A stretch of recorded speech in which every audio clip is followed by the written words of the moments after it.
Hi ನಮಸ್ಕಾರ ನನ್ನೆಲ್ಲ ಪ್ರೀತಿಯ ಆತ್ಮೀಯರಿಗೆ ಸರಿತಾ ಸನ್ನಿಧಿ ಲಾಗ್ಸ್ ಯೂಟ್ಯೂಬ್ ಚಾನಲ್ಗೆ ಆದರದ ಪ್ರೀತಿಯ ಸುಸ್ವಾಗತ. ಶುಭ ಗುರುವಾರ. ಎಲ್ಲರೂ ಚೆನ್ನಾಗಿದ್ದೀರಾ ಅಂತ ಭಾವಿಸ್ತೀನಿ. ನಾವು ಕೂಡ ಎಲ್ಲರೂ ಚೆನ್ನಾಗಿದ್ದೀವಿ. ಇವತ್ತು ವಿಶೇಷವಾಗಿ ನನ್ನ ಬದುಕಿನಲ್ಲಿ ನಡೆದಂತಹ ಅದ್ಭುತ ರಾಯರ ಮಹಿಮೆನ ನಿಮ್ಮ ಮುಂದೆ ಶೇರ್ ಮಾಡ್ಕೊಳ್ತೀನಿ. ಹೋದ ಗುರುವಾರ ನನ್ನ ಬದುಕಿನಲ್ಲಿ ನಡೆದಂಥ ಮಹಿಮೆಗಳನ್ನ ಹೇಳ್ಕೋಬೇಕು, ನೀವು ಕೇಳ್ತೀರಾ ಅಂದರೆ ನಾನು ಹೇಳ್ತೀನಿ. ಇದಕ್ಕೆ ತುಂಬ ಜನ ಕಮೆಂಟ್ ಮಾಡಿದಿರಿ, ಅಕ್ಕ ನಿಮ್ಮ ಬದುಕಿನಲ್ಲಿ ನಡೆದಂತಹ ರಾಯರ ಮಹಿಮೆನ ಹೇಳ್ಕೊಳ್ಳಿ ಅಂತ ಹೇಳಿ ತುಂಬ ಜನ ಕೇಳಿದಿರಿ. ಎಷ್ಟು ಬಾರಿ ಹಾಡಿ ಕೊಂಡಾಡಿದ್ರು ಕೂಡ ನಮ್ಮ ಪರಿಮಳಾಚಾರ್ಯರ ಮಹಿಮೆನ ಅದು ಸಾಲದು ಅಂತ ಅನಿಸುತ್ತೆ ಅಲ್ವಾ. ಆದ್ದರಿಂದ ನನ್ನ ಬದುಕಿನಲ್ಲಿ ನಡೆದಂತಹ ತುಂಬ ತುಂಬ ಸಾಲು ರಾಯರ ಮಹಿಮೆ ಅಂತ ಹೇಳ್ಕೊಳ್ತೀನಿ. ಅದರಲ್ಲಿ ನನ್ನ ಬದುಕಿನಲ್ಲಿ ಮೊಟ್ಟ ಮೊದಲ ಒಂದು ಅದ್ಭುತ ರೋಮಾಂಚನ ಮಹಿಮೆನ ನಿಮ್ಮ ಮುಂದೆ ಶೇರ್ ಮಾಡ್ಕೊಳ್ತೀನಿ. ಅದಕ್ಕೂ ಮುಂಚಿತವಾಗಿ ನಮ್ಮ ಹುಣಸೂರಿನ ರಾಯರ ಮಠದ ದರ್ಶನ ಮಾಡಿಕೊಂಡು ಬರೋಣ ಬನ್ನಿ. ದರ್ಶನ ಮಾಡ್ಕೊಂಡು ಬಂದು ನನ್ನ ಬದುಕಿನ ಪರಮಾದ್ಭುತ ಗುರು ರಾಯರ ಮಹಿಮೆ ನಮಗೆ ಅನುಗ್ರಹಿಸಿದ ಒಂದು ಅದ್ಭುತ ಕ್ಷಣ, ಒಂದು ಮಿರಾಕಲ್, ಒಂದು ಅದ್ಭುತ ಮಿರಾಕಲ್ ಅಂತ ಹೇಳ್ಕೊಳ್ತೀನಿ. ಅದು ಏನು ಅಂತ ಹೇಳಿ ನಿಮ್ಮ ಜೊತೆ ಎಲ್ಲಿ ನನ್ನ ರಾಯರು ನನಗೆ ಮಹಿಮೆ ಅನುಗ್ರಹ ಮಾಡಿದ್ರು ಅಂತ ಕೂಡ ಹೇಳ್ಕೊಳ್ತೀನಿ. ಬನ್ನಿ ಹೋಗ್ಬರೋಣ. ನಮ್ಮೂರಿನ ನಮ್ಮ ಹುಣಸೂರಿನ ರಾಯರ ಮಠಕ್ಕೆ ಹೋಗಿ ರಾಯರ ಬೃಂದಾವನ ದರ್ಶನ ಮಾಡಿಕೊಂಡು ಬರೋಣ.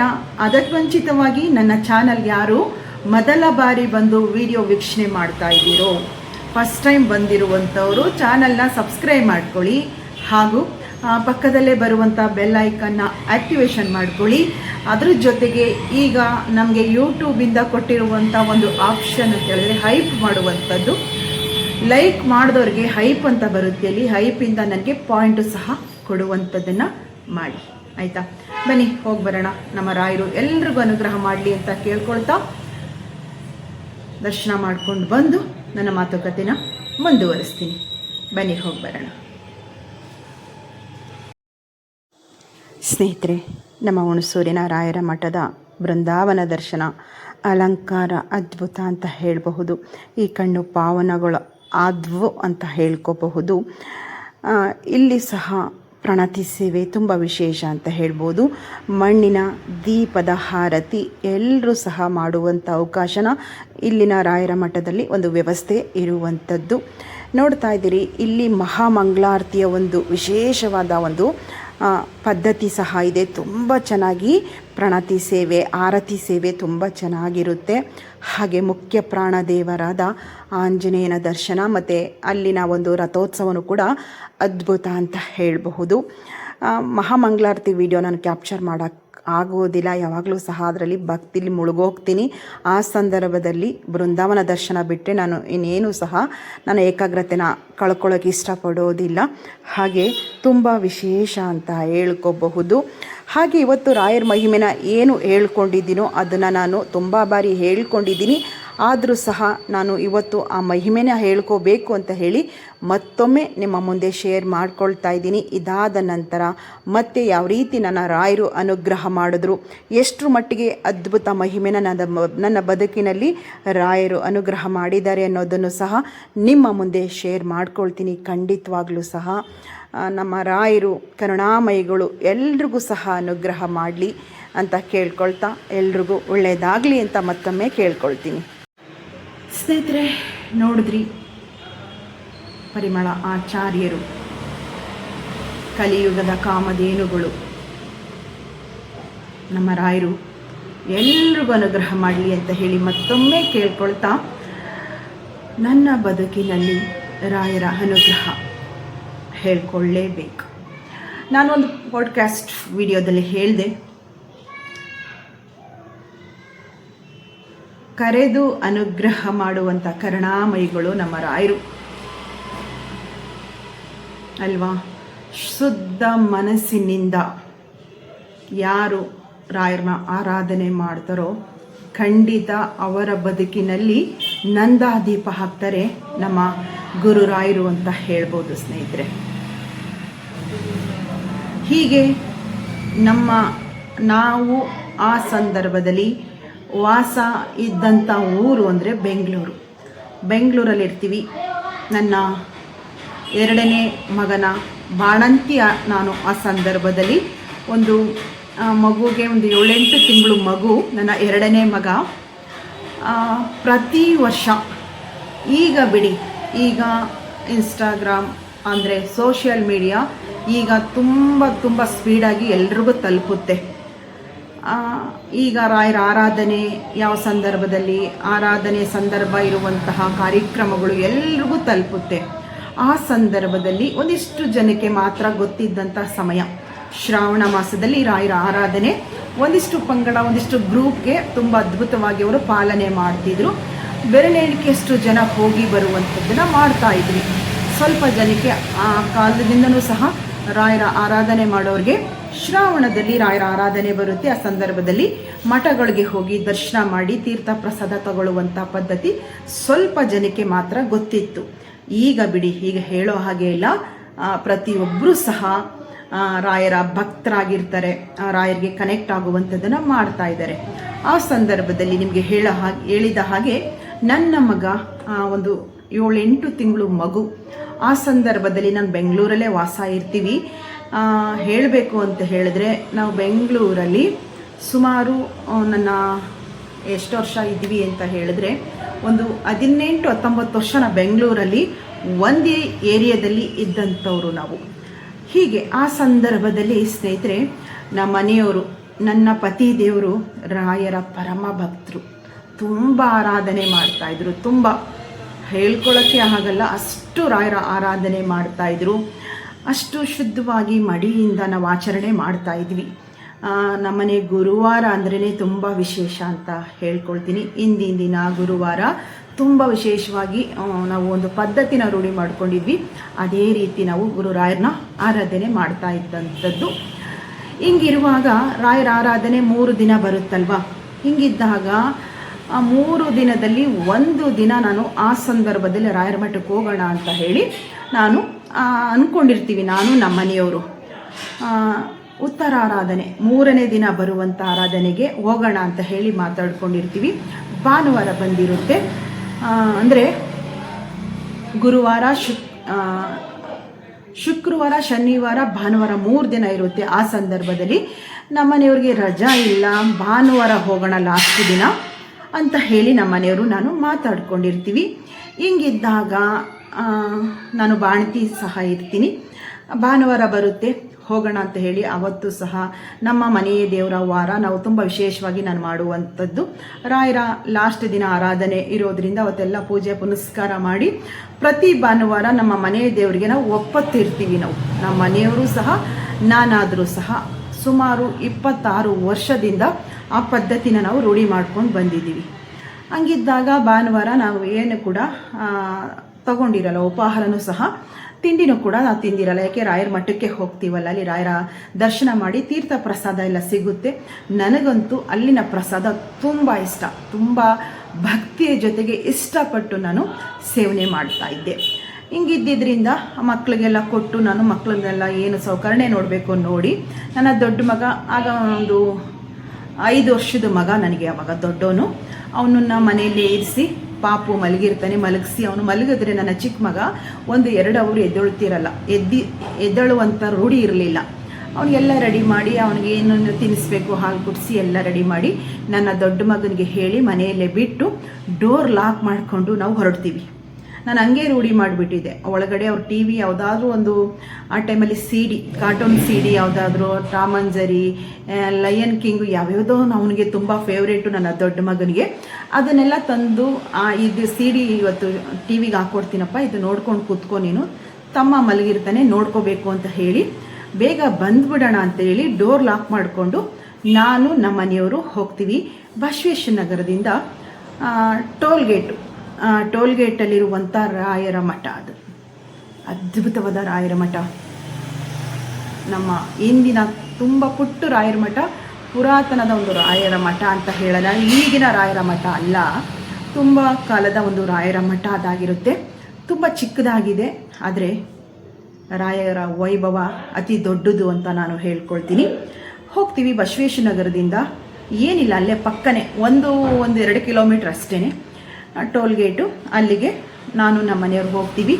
ಹೋಗೋ ಅಷ್ಟರಲ್ಲಿ ನಮ್ಮ ಮನೆಯಲ್ಲೆಲ್ಲ ಪೂಜೆ ಪುನಸ್ಕಾರ ಮಾಡಿ ಮಕ್ಕಳ ಸೌಕರ್ಯ ಮಾಡಿ ನಾನು ಹೋಗೋದಕ್ಕೆ 12 ಗಂಟೆ 12:15 ಆಗುತ್ತೆ. ಹೋಗ್ತೀವಿ. ತುಂಬ ಕ್ರೌಡ್ ಇರುತ್ತೆ, ತುಂಬ ಜನ ಸೇರಿದ್ರು. ಹೋದ ತಕ್ಷಣ ನಾವು ರಾಯರ ಮಠಕ್ಕೆ ಹೋಗ್ತೀವಿ. ಬೃಂದಾವನ ದರ್ಶನ, ಪ್ರದಕ್ಷಿಣೆ, ಮಂತ್ರಾಕ್ಷತೆ, ತೀರ್ಥ ಎಲ್ಲ ಸಹ ನನಗೆ ನೆಮ್ಮದಿಯಾಗಿ ಸಿಗುತ್ತೆ. ಹೋಗಿ ಪ್ರದಕ್ಷಿಣೆ ಹಾಕಿ ನೆಮ್ಮದಿಯಿಂದ ರಾಯರ ಅಷ್ಟಾಕ್ಷರ ಮಂತ್ರ ಹೇಳಿಕೊಂಡೇ ಪ್ರದಕ್ಷಿಣೆ ಮಾಡಿ ಮಂತ್ರಾಕ್ಷತೆ ಜೊತೆಗೆ ತೀರ್ಥ ತಗೊಂಡು ನಾನು ನಮ್ಮ ಮನೆಯವರು 1/4 ಗಂಟೆ ಅಲ್ಲೇ ಕೂತ್ಕೋತೀವಿ. ಆ ಮಠದ ಒಂದು ಜಾಗದಲ್ಲಿ ಕೂತ್ಕೊಳ್ತೀವಿ. 1/4 ಗಂಟೆ ಧ್ಯಾನ ಮಾಡುವಂಥದ್ದನ್ನು ಮಾಡಿಕೊಂಡು ಆ ನಂತರ ಅಷ್ಟರಲ್ಲಿ 1 ಗಂಟೆ ಆಗುತ್ತೆ. ನಮ್ಮ ಮನೆಯವರು ಮಗ ಮಲಗಿದ್ದಾನೆ, ಮಕ್ಕಳನ್ನ ಡೋರ್ ಲಾಕ್ ಮಾಡ್ಕೊಂಡು ಬಂದಿದ್ದೀವಿ. ತೀರ್ಥ ಮತ್ತು ಮಂತ್ರಾಕ್ಷತೆ ಸಿಕ್ತು, ಬಾ ಹೋಗೋಣ ಅಂತ ನಮ್ಮ ಮನೆಯವರು ನನಗೆ ಹೇಳ್ತಾರೆ. ಒಲ್ಲದ ಮನಸ್ಸು ನನಗೆ ಅಲ್ಲಿನ ಪ್ರಸಾದ ತುಂಬ ಇಷ್ಟ, ತುಂಬ ಇಷ್ಟ. 3 ದಿನದಲ್ಲಿ 1 ದಿನನಾದರೂ ನಾನು ಅಲ್ಲಿನ ಪ್ರಸಾದ ಇಷ್ಟಪಟ್ಟು ತುಂಬ ಹೇಳ್ತಾರಲ್ಲ ಬಗ್ಗಿಸ್ಕೊಂಡು ನನಗೆ ಹೋಗ್ತಾ ಇದ್ದಿದ್ದು. ನಮ್ಮ ಮನೆಯವರು ಮುಖ್ಯವಾಗಿ ನಮಗೆ ತೀರ್ಥ ಸಿಕ್ತು, ಮಂತ್ರಾಕ್ಷತೆ ಸಿಕ್ತು, ಬಾ ಹೋಗೋಣ, ಪಾಪು ಎದ್ಬಿಟ್ಟಿರ್ತಾನೆ ಏನೋ ಅನ್ನೋ ಥರ ಹೇಳಿದ್ರು. ನನಗೆ ಮನಸ್ಸು ಬೇಡ ಅನ್ನೋಕ್ಕೂ ಆಗ್ತಿಲ್ಲ. ಇರಿ ನೋಡೋಣ ಅಂತ ನಮ್ಮ ಮನೆಯವ್ರಿಗಂದೆ. ಮಠದಿಂದ ಈಚೆ ಬರ್ತೀವಿ.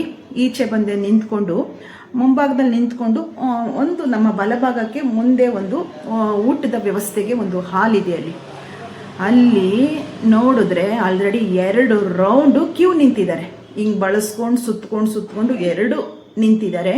ನಮ್ಮ ಮನೆಯವ್ರು ನೋಡಿ ಇವತ್ತು ಪ್ರಸಾದ ಸಿಗೋದಿಲ್ಲ, ಬಾ ಹೋಗೋಣ ಅಂತ ಹೇಳ್ತಾರೆ. ನಾನು ಹಂಗೇ ನಿಂತ್ಕೊಂಡಿರ್ತೀನಿ, ಅಲ್ಲಿ ನೋಡ್ತಾ ನಿಂತಿರ್ತೀನಿ. ನಮ್ಮ ಅಕ್ಕಪಕ್ಕನೂ ಕೂಡ ನಮ್ಮ ಹಿಂದೆನೂ ಕೂಡ ಜನ ನಿಂತಿದ್ದಾರೆ, ಜನ ಇದ್ದಾರೆ ಅಲ್ಲಿ. ನಮ್ಮ ಮನೆಯವರು ಇನ್ನೊಂದು ಸಲ ನನ್ನನ್ನು ಕರೀತಾರೆ, ಬಾ ಹೋಗೋಣ ಅಂತ. ನಾನೇನು ಮಾತಾಡಲಿಲ್ಲ, ಹಾಗೆ ನಿಂತ್ಕೊಳ್ತೀನಿ. ನಿಂತ್ಕೊಂಡಾದಮೇಲೆ ಕೆಲವೇ ಕ್ಷಣದಲ್ಲಿ, ಒಂದಿಷ್ಟು ನಿಮಿಷಗಳಲ್ಲಿ ಇಲ್ಲಿಂದ ಒಂದು 10 ಮೀಟ್ರ್ ಅಷ್ಟೇ ಮುಂದಕ್ಕೆ ಅಂದ್ಕೊಳ್ಳಿ, ಒಬ್ಬರು ವಯಸ್ಸಾದಂಥವರು, ಮುಖದಲ್ಲಿ ತುಂಬ ತೇಜಸ್ಸುಳ್ಳವರು, ಆಲ್ರೆಡಿ ಅವರ ಸೊಂಟ ಬಗ್ಗಿರುತ್ತೆ, ಬಾಗಿರುವಂತಹ ದೇಹ ಅವ್ರನ್ನ ನನಗೆ ಕಾಣಿಸುತ್ತೆ. ಕೂಗ್ತಾರೆ ನಮ್ಮನ್ನು, ಬನ್ನಿ ನೀವು ಅಂತ 2 ಬೆರಳನ್ನ ತೋರಿಸ್ತಾ ಹಿಂಗೆ ಬನ್ನಿ ನೀವು ಅಂತ ನಮ್ಮನ್ನು 2 ಬೆರಳು ಮೂಲಕ ನಮ್ಮನ್ನು ಕರೀತಾರೆ. ನನಗೆ ಒಂಥರ ಆಶ್ಚರ್ಯ ಅನ್ನಿಸ್ತು, ನಮ್ಮನ್ನು ಕರೀತಾ ಇದ್ದಾರಾ ಬೇರೆಯವ್ರನ್ನ ಅಂತ ಹೇಳಿ. ಹಿಂಗೆ ಹಿಂದೆ ಮುಂದೆ ಎಲ್ಲ ನೋಡ್ತೀನಿ, ಬೇರೆಯವ್ರನ್ನ ನಾನು ಕರೀತಿದ್ದಾರಾ ಅಂತ ಹೇಳಿ. ಮತ್ತೆ ಕೈಲಿ ಸನ್ನೆ ಮಾಡ್ತಾರೆ ನನಗೆ, ನೀವೇ ಬನ್ನಿ ಅಂತ ಹೇಳ್ತಾರೆ. ನಮ್ಮ ಮನೆಯವ್ರನ್ನ ಕರಿತೀನಿ, ಬನ್ನಿ ಅವ್ರು ಕರೀತಾ ಇದ್ದಾರೆ ಬನ್ನಿ ಅಂತ ಹೇಳಿ ನಮ್ಮ ಮನೆಯವರು ತುಂಬ ವಿನಮ್ರತೆಯಿಂದ ಹೋಗ್ತಾರೆ. ಅವ್ರನ್ನ ನೋಡಿದ್ರೆ ನಿಜವಾಗ್ಲೂ ಸಹ ಹೇಳೋಕ್ಕಾಗಲ್ಲ, ಅದನ್ನು ವರ್ಣನೆ ಮಾಡೋದಕ್ಕೆ ಯಾವ ಪದಗಳೇ ಇಲ್ಲ, ಡಿಕ್ಷನರಿನ ಹುಡುಕಿದ್ರೂ ಸಿಗೋದಿಲ್ಲ. ಆ ಥರ ಅನುಭವ ನಾನು ಅನುಭವಿಸಿದ ಕ್ಷಣ ಅಂತ ಹೇಳ್ಕೊಳ್ತೀನಿ. ಅವ್ರ ಹತ್ರ ಹೋಗ್ತೀವಿ.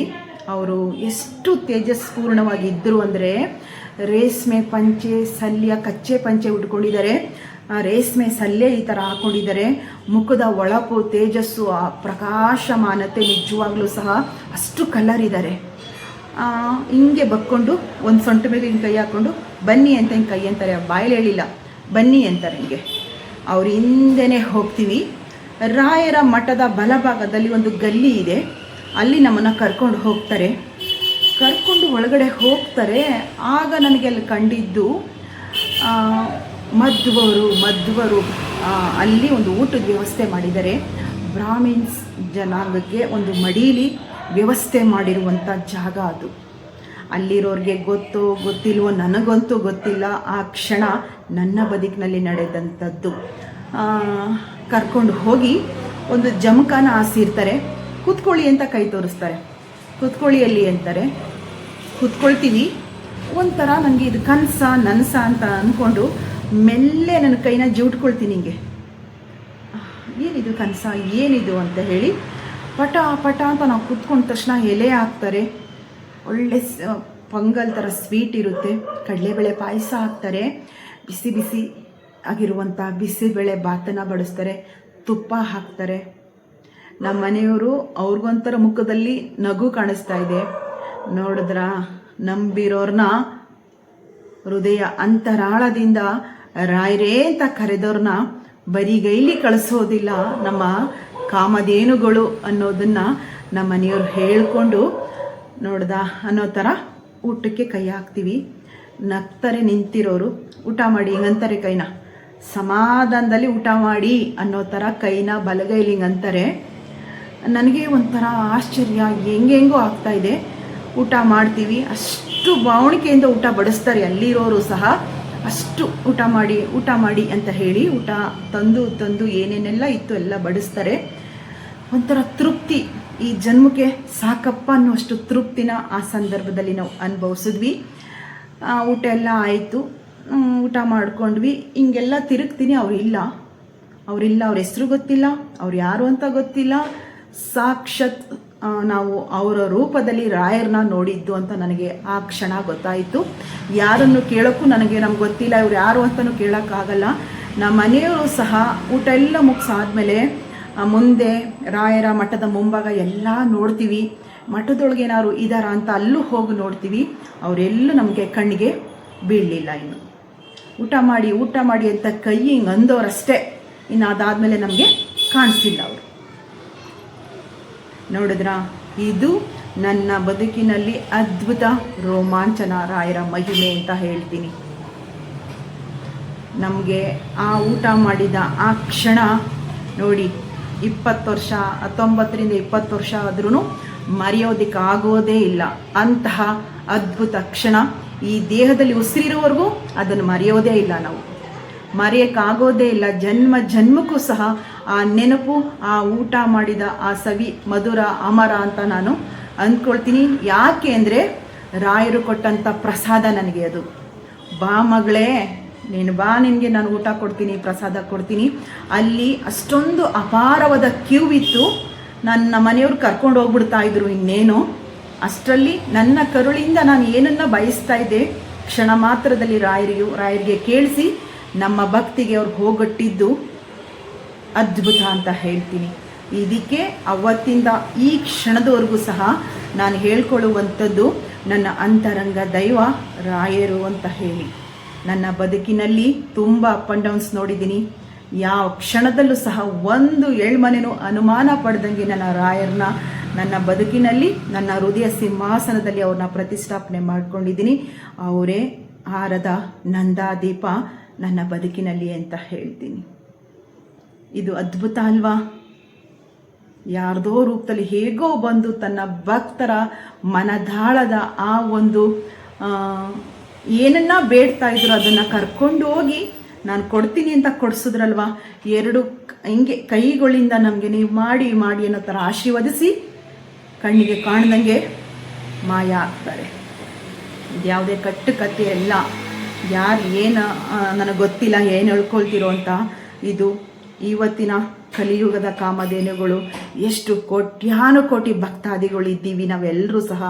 ಅವ್ರ ಮುಂದೆ ನಾನು ಇದು ಹೇಳ್ತಾ ಇರುವಂಥದ್ದು ರಾಯರ ಪಾದದ ಸಾಕ್ಷಿಯಾಗಿ ನನ್ನ ಬದುಕಿನಲ್ಲಿ ಆ ಅವಿಸ್ಮರಣೀಯ ಘಟನೆ, ಸುವರ್ಣಾಕ್ಷರದಲ್ಲಿ ಬರೆದು ಮಾಡಿಕೊಳ್ಳುವಂಥ ಒಂದು ಘಟನೆ, ನನ್ನ ಬದುಕಿನಲ್ಲಿ ನಡೆದಂಥ ಅದ್ಭುತ ಪರಮಾದ್ಭುತ ಮಹಿಮೆ, ಸಾಕ್ಷಾತ್ ರಾಯರ ಅನುಗ್ರಹ ಪಡ್ಕೊಂಡಂಥ ನಾನಾಗಲಿ ನನ್ನ ಪತಿ ದೇವರು ಧನ್ಯರು ಅಂತ ಹೇಳ್ಕೊಳ್ತೀವಿ. ಇದು ನನ್ನ ಬದುಕಿನಲ್ಲಿ ನಡೆದಂಥ ಮಹಿಮೆ. ಈ ಥರ ಸಾಲು ಸಾಲು ಮಹಿಮೆಗಳಿವೆ. ಖಂಡಿತ ಅದನ್ನು ನಿಮ್ಮ ಮುಂದೆ ನಾನು ಹೇಳ್ಕೊಳ್ತೀನಿ. ಹೇಳೋದಕ್ಕೂ ನಾನು ಪುಣ್ಯ ಮಾಡಿದ್ದೀನಿ ಅಂತ ನಾನು ಭಾವಿಸ್ತೀನಿ. ಏನನ್ನಿಸ್ತು ನಮ್ಮ ಗುರುರಾಯರ ಅನುಗ್ರಹ ಅಂತ ಹೇಳಿ ಕಮೆಂಟ್ ಮಾಡಿ. ಇವತ್ತಿನ ನನ್ನ ಡೈಲಿ ಬ್ಲಾಗ್ ವಿಡಿಯೋದಲ್ಲಿ ಗುರುವಾರ ಆಗಿರೋದ್ರಿಂದ ತುಂಬ ಜನ ಕಮೆಂಟು, ಆ ವಿಡಿಯೋ ಕೆಳಗಡೆ ಕಮೆಂಟ್ನ ಓದಿದ್ರಿಂದ ನನ್ನ ಮಹಿಮೆನ, ನನ್ನ ಬದುಕಿನಲ್ಲಿ ನಡೆದಂಥ ಅದ್ಭುತ ಮಹಿಮೆನ ನಿಮ್ಮ ಮುಂದೆ ಶೇರ್ ಮಾಡ್ಕೊಂಡಿದ್ದೀನಿ. ಏನು ಅನ್ನಿಸ್ತು ಅನ್ನೋದನ್ನು ತಪ್ಪದೆ ಕಮೆಂಟ್ ಮಾಡಿ. ನಿಮ್ಮೆಲ್ರಿಗೂ ಇಷ್ಟ ಆಗಿದೆ ಅನ್ನೋದಾದರೆ ಹೆಚ್ಚು ಲೈಕ್ಗಳನ್ನ ಮಾಡಿ, ಹಾಗೂ ಶ್ರೀ ರಾಘವೇಂದ್ರಾಯ ನಮಃ ಅಂತ ಹೇಳಿ ಬರವಣಿಗೆ ಮೂಲಕ ನನಗೆ ಹೇಳಿ, ಆಯಿತಾ? ಶ್ರೀ ರಾಘವೇಂದ್ರಾಯ ನಮಃ ಅನ್ನುವಂಥದ್ದು ರಾಯರ ಅಷ್ಟಾಕ್ಷರ ಮಂತ್ರ. ನಮ್ಗೆ ಯಾವ ಮಂತ್ರ ಬಂದಿಲ್ಲ ಅಂದರೂ ಸಹ ಶ್ರೀ ರಾಘವೇಂದ್ರಾಯ ನಮಃ ಅಂತ ಹೇಳಿದ್ರು ಸಾಕು, ನಿಮ್ಮ ಒಂದು ಆ ಕರುಳಿನ ಕರೆ ನಮ್ಮ ರಾಯರಿಗೆ ಖಂಡಿತ ತಲುಪುತ್ತೆ, ಆಯಿತಾ?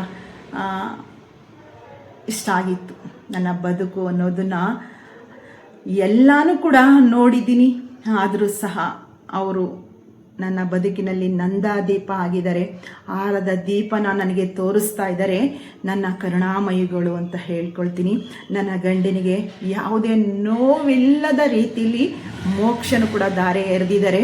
ನನಗೆ ನೀನೆಲ್ಲ ಕೆಲಸ ನಿಭಾಯಿಸು ಮಗಳೇ ಅಂತ ಹೇಳಿ ನನ್ನ ಬಾಳಿಗೆ, ನನ್ನ ಹಾದಿಗೆ ಆರದ ದೀಪ ನಂದ ದೀಪವಾಗಿ ನಿಂತಿರುವಂಥವರು ನಮ್ಮ ಮಂತ್ರಾಲಯ ಪ್ರಭುಗಳು ಅಂತ ನಾನು ಹೇಳ್ತೀನಿ. ಇಷ್ಟೊಂದು ಧೈರ್ಯವಾಗಿದ್ದೀನಿ ಅಂದರೆ ನನ್ನ ಬದುಕಿನಲ್ಲಿ ರಾಯರಿದ್ದಾರೆ ಅನ್ನುವಂತಹ ಅದ್ಭುತ ಮಂತ್ರನೇ ನನ್ನ ಬದುಕಿನ ಒಂದು ವಿಶೇಷವಾದ ಒಂದು ಹಾದಿನ ಸೃಷ್ಟಿ ಮಾಡುವಂತಹ ಒಂದು ತೇಜಸ್ಸು ಅಂತ ನಾನು ನಿಮ್ಮ ಮುಂದೆ ಹೇಳ್ಕೊಳ್ತಾ ಇದ್ದೀನಿ.